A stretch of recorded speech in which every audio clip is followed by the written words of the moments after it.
So that's a huge key that I'm getting from this, is that you clearly have to do a full 6 months of research to figure out if the community is right and really test all of it, right? Within 6 months, you kind of get the food, you get the adventure, you get the cost. You know, the one thing that I think that maybe there would be a case against visiting is that when you're visiting, the socialization is, I think, a little bit different because you're not rooted.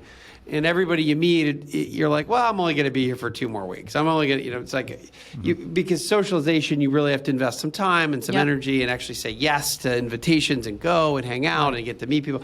So I think there is a thought that if you're going to be somewhere, the upside of living there or living there for a portion of the year, you really do get more ingrained in the culture and the society.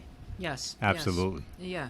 I mean, if you're not immersed and you're not accepting people outside of your expat community, right? Or even in the United States, you're going to miss out.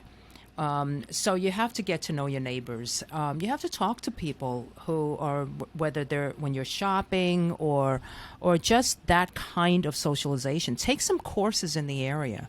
Not just move down there, but literally see what others do.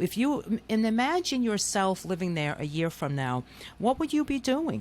You know? And I think it's important to be accepting of the people there. They might not be like the people who you knew back in New York. Right. You're a guest. But you're a guest, and, act like that, and see if you like it, see what you like, and don't just make quick judgments. Yeah, because most of our guests, especially the ones abroad, right? Because if you're coming within the United States, no one can really be that different in terms of the culture.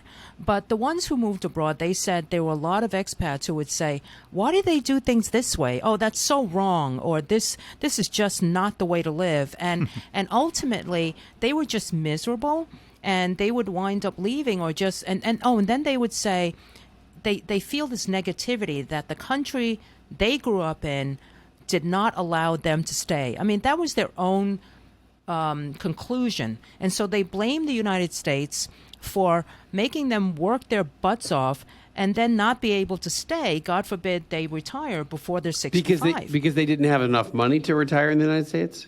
That's right. Or they didn't have enough money to live the lifestyle that they wanted.